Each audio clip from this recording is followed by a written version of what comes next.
बिस्मिल्लाहिर्रहमानिर्रहीम।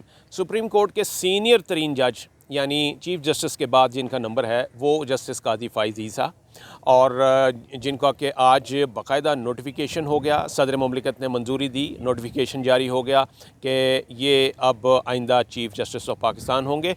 और 16 सितंबर 2023 यानी रवां साल 16 सितंबर को जब मौजूद chief justice Umar Ata Bandial retire हो जाएंगे तो 17 तारीख से यानी रात 12 बजे से 17 तारीख जब शुरू होगी तो उस वक्त से चीफ़ जस्टिस ऑफ पाकिस्तान का ओहदा संभालेंगे जस्टिस कादी फ़ाइज़ ईसा, क्योंकि सीनियरिटी वाइज उन्हीं का नंबर है। और आइन और कानून और रिवायत यही कहती है कि जो सीनियर तरीन जज होगा वही सुप्रीम कोर्ट का चीफ़ जस्टिस बनेगा। तो इस हवाले से आज बाकायदा नोटिफिकेशन भी जारी हो गया, सदर ने मंजूरी दी। उसके बाद जो मिनिस्ट्री ऑफ लॉ अफेयर्स था उन्होंने उसने भी एक नोटिफिकेशन जारी कर दिया। तो ये एक फॉर्मेलिटी थी जो कि पूरी हो गई, वरना सबको पता था कि हाँ कादी फ़ाइज़ ईसा जो हैं वो ही चीफ़ जस्टिस उमर अता बंदियाल के बाद चीफ़ जस्टिस होंगे।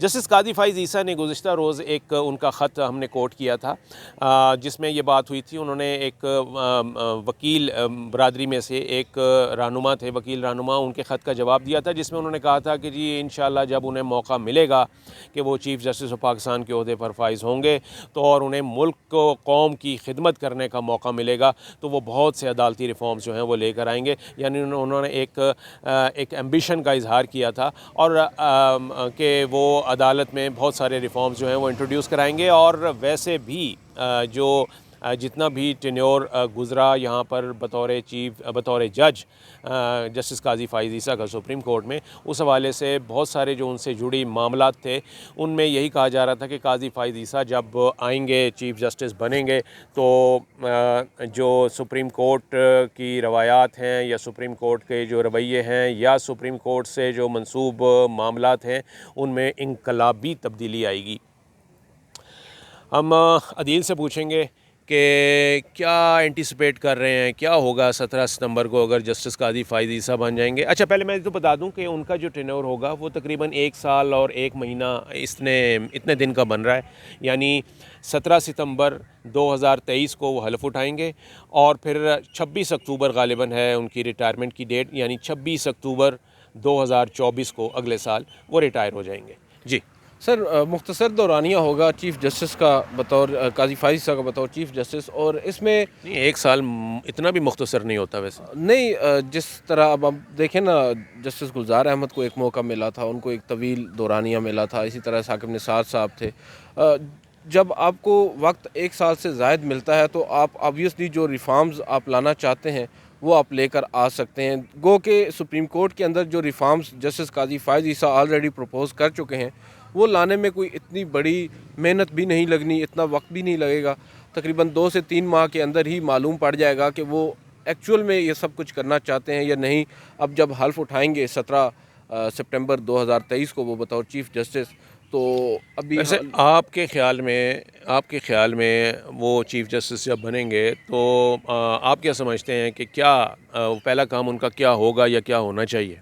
सर, मुझे तो ये लगता है कि सबसे पहले अगर मैं एंटिसिपेट करूं या मुझे जो अपनी मेरी एक ओपिनियन है और जो मैं समझता हूं कि होना चाहिए, वो तो उनको सबसे पहले कन्वीन करनी चाहिए फुल कोर्ट मीटिंग, जो गुज़िश्ता तकरीबन 2-3 सालों में नहीं हो सकी अनफॉर्चुनेटली। और ये एक बहुत बड़ी वजह है जो इस वक्त मौजूदा बहरान है अदालत के अंदर, सुप्रीम कोर्ट के अंदर, वो उसकी एक बड़ी वजह भी फुल कोर्ट मीटिंग का ना बुलाया जाना है। और जो आपको पता है इलेक्शन मैटर के अंदर जो उससे क्या होगा, फुल कोर्ट मीटिंग में क्या होना है, क्या फैसले होने हैं? उसमें बेसिकली तो ग्राउंड रूल्स सेट होंगे बुनियादी तौर पर। फिर जो सुप्रीम कोर्ट के रूल्स हैं उनमें जो तरमीम करनी है, जजेस हैं जब वो सारे एक जगह पर बैठेंगे, सर जोड़ेंगे और फिर तजावीज़ सामने आएंगी और वहाँ पर ही फैसला हो जाएगा कि क्या क्या तजवीज़ हमने इनकॉर्पोरेट करनी है। क्या अब वो जैसे 184(3) का मामला है, कादी फ़ाइज़ ईसा उसके ऊपर अपना एक ऑर्डर भी दे चुके हैं, अब कानून साजी भी हो चुकी है। तो मोस्ट प्रॉब्ली उसके ऊपर, क्योंकि सबसे इम्पॉर्टेंट जो सुप्रीम कोर्ट की जुरिस्डिक्शन है, जो ओरिजिनल जुरिस्डिक्शन है, वो 184(3) है। और ये साल से एक बहस चली आ रही है कि 184(3) के जितने भी केसेस हैं उनमें जो पिटिशनर तो छोड़ दें, जो आप कह सकते हैं फरीक हैं, जो मुतासरा फरीक है, उसके पास रेमेडी नहीं होती, यानी उसके पास अपील का हक नहीं होता। अब लोअर कोर्ट्स में आप देख लें, हाई कोर्ट्स में देख लें, अपील होती है, इंट्रा कोर्ट अपील होती है, फिर सुप्रीम कोर्ट में अपील की सूरत में आप आ सकते हैं, मगर डायरेक्टली जो कि सुप्रीम कोर्ट टेक अप करती है उसके अगेंस्ट रेमेडी ना होना एक बहुत बड़ा क्वेश्चन है।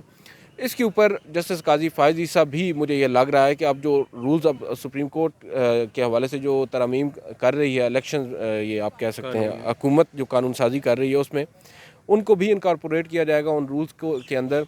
और जो दायराकार है वसी तो हो चुका है 184(3) का, अब उसकी रेमेडी को बढ़ाया जाएगा, उससे ऑब्वियसली फ़र्क ज़रूर पड़ेगा और एक पॉजिटिव इम्पैक्ट पड़ सकता है अगर तमाम जजेस उस पर मुत्तफिक हों। उसके कुछ ऐसे मामलात हैं जो कि जहाँ पर वो कहते हैं ना कि हसास मामलात होते हैं, जैसे काजी साहब का एक बड़ा फ़ैसला, मशहूर फ़ैसला था जो उन्होंने फैज़ाबाद धरना केस में दिया था, और जिसके बाद ये कहा जाता है कि जी काजी फायज़ ईसा साहब की जो है ना दुश्मनियाँ शुरू हो गई थी या उन्होंने अपने दुश्मन पैदा कर लिए थे, और इसी की वजह से फिर उन्हें एक रेफरेंस भी देखना पड़ा और उसको उन्होंने फिर फ़ाइट किया और मेरिट के ऊपर उससे वो नबरद आज़मा हुए। तो वो जो वो दुश्मनी, मैं दुश्मन नहीं कह रहा, वो जो दुश्मनी है, क्या आप देख रहे हैं कि वो उस दौर में वो क्या करवट लेगी? सर अभी तो नज़र यही आ रहा है कि जो दुश्मन उस वक्त थे वो आज दोस्त हैं, और वो दुश्मनी दोस्ती में बदल गई है, मुझे तो ये लग रहा है। और अब तो प्रोटेक्ट किया जा रहा है काजी साहब को। और उस वक्त काजी साहब जो थे वो ऑब्वियसली जब उन्होंने वो फ़ैसला दिया फैज़ाबाद धरना का, उसके बाद रियासत आपकी अगेंस्ट उनके उन्होंने मूव किया, रिव्यूज़ फाइल हुए, और रिव्यूज़ आज तक समाअत के लिए मुकर्रर नहीं हो सके। नहीं, इसका मतलब ये हुआ कि जो उस वक्त उन्होंने फैज़ाबाद धरना केस में फ़ैसले दिए, तो इसका मतलब है कि वो अब मैंने उन फ़ैसलों से वो मुनरिफ़ हो जाएंगे, या उसको कहा जाए कि रूगर्दानी करेंगे, या कोई ऐसे ही ना, आपकी बात से तो ये लगा कि जी वो अगर दुश्मन उनको प्रोटेक्ट कर रहे हैं इस वक्त, या वो एक पेज पर आ गए, चले हम ऐसे कह लेते हैं, और एक जो कन्फ्लिक्ट ऑफ नैरेटिव है, अगर वो उसमें कोई कन्फ्लिक्ट नहीं रहा और वो होमोजीनियस हो गया है, तो फिर इसका तो यही मतलब है। नहीं सर, मुझे ये लगता है अपना दिया गया फ़ैसला जो है उस पर तो रिव्यू जो उनके अगेंस्ट आया हुआ है उसको तो वो मुस्तरद ही करेंगे, मगर जहाँ तक बात है उनकी जो टोन डाउन वो ज़रूर नज़र आ रहे हैं हमें अभी भी, और आइंदा आने वाले दिनों में भी होंगे। और क्योंकि वो कुछ एक बड़ी मज़ाहिया एक बात करते हैं हमारे कुछ दोस्त के, जो आज से कुछ अर्सा कबल तक एंटी इस्टेब्लिशमेंट थे, वो आज भी एंटी इस्टेब्लिशमेंट हैं, जो इस्टेब्लिशमेंट है वो भी एंटी इस्टेब्लिशमेंट हो गई है।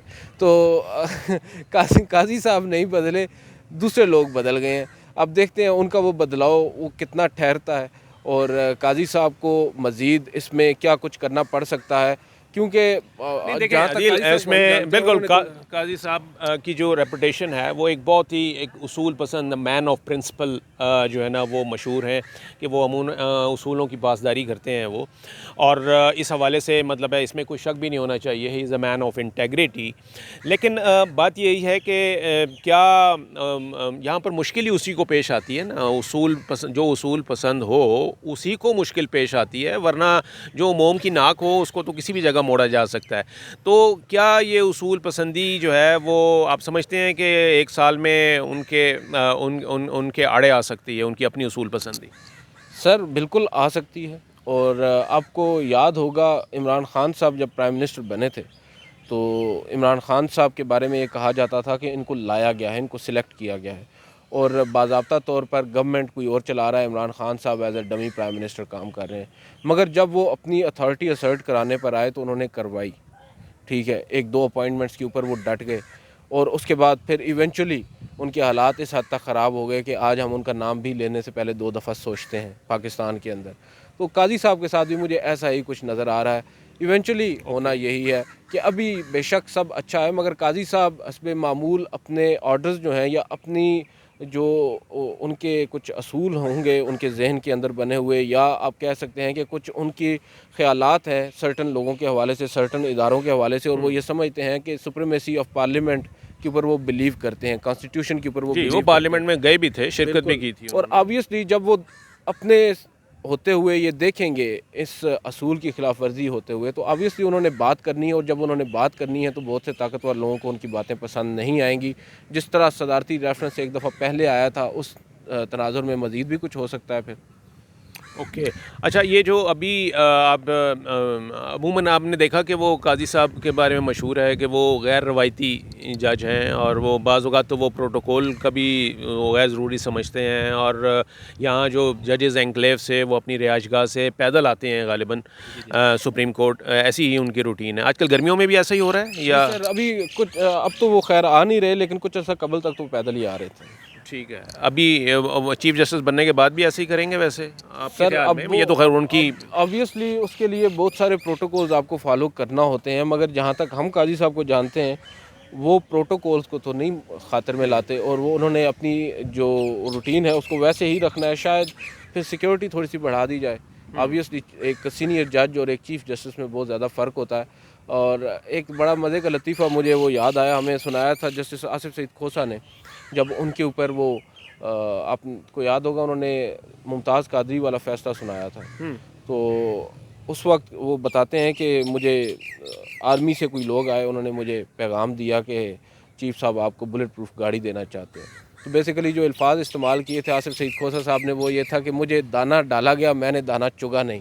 تو میں نے وہاں پر نا ان سے یہ کہا، وہ جو صاحب آئے مجھے بتانے کے لیے کہ آپ کو گاڑی آفر کی گئی ہے، اور مجھے انور علی جمالی صاحب اس وقت چیف جسٹس تھے، ان کے چیمبر میں یہ بات مجھ سے کی گئی. تو میں نے کہا کہ دیکھیں آپ تو جانتے ہی ہیں جو یہ شرارتی لوگ ہوتے ہیں جو اس طرح کی شرارتیں کرتے ہیں، حملے کر دیتے ہیں، آپ ان کو سمجھا دیں کہ پلیز ایسا نہ کریں. تو باقی اللہ مالک ہے، مجھے تو کسی بات کا کوئی ڈر خوف نہیں ہے. خیر وہ صاحب چلے گئے. 2 روز کے بعد مجھے کال آئی کہ وہ صاحب پھر آئے ہیں. میں چیف صاحب کے چیمبر میں آیا تو ان صاحب نے مجھے بتایا کہ سر آپ بے فکر رہیں، ہم نے سمجھا دیا ہے، کوئی بندہ کوئی شرارت نہیں کرے گا.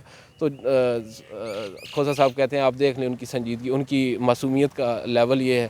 اب ہم تو وکیل بھی کر رہے ہیں. ہم تو وکیل ہیں، ہم تو بات نکلوا لیتے ہیں.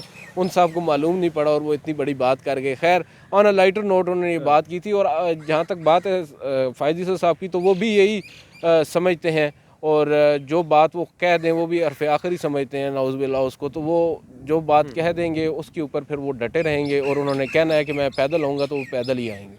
چلیں جی، یہ وقت بتائے گا کہ وہ اصول پسندی جو ہے، کیونکہ آپ کا ٹیسٹ کیس شروع ہی اس وقت ہوتا ہے جب آپ کو اقتدار ملتا ہے، اور جب مطلق اقتدار آپ کو مل جائے، یعنی کمپلیٹ پاور آپ کو مل جائے. تو وہ کہتے ہیں نا وہ اختیارات جو ہیں وہ آپ کو کرپٹ بناتے ہیں، اور مکمل اختیارات آپ کو مزید کرپٹ بنا دیتے ہیں. تو لیکن یہ والا معاملہ جو ہے، اس میں اصول پسندی والا معاملہ جو ہے، بعض اوقات ہمارا چونکہ سسٹم ایسا ہے کہ یہاں پر ہمیں سروائیول آف دا فٹسٹ کا جو فارمولہ ہے اس کے اوپر ہمیں عمل کرنا ہوتا ہے. اور یہ صرف ایک عام انسان کے لیے، ایک عام شہری کے لیے نہیں ہے، بلکہ کوئی بھی عہدیدار کسی بھی عہدے پر ہو، چاہے وہ جتنا بڑے عہدے پر ہو، اس کے لیے بھی ایک سسٹم کو ساتھ لے کر چلنا اور اس سسٹم میں اپنے آپ کو ڈھالنا، یہ مشکل کام ہوتا ہے. یہ آسان کام ہوتا ہے کجا یہ کہ سسٹم کو چینج کیا جائے اپنے مطابق. یہ ایک چیلنج ہوتا ہے، اور اس چیلنج میں کوئی آج تک تو پورا نہیں اترا.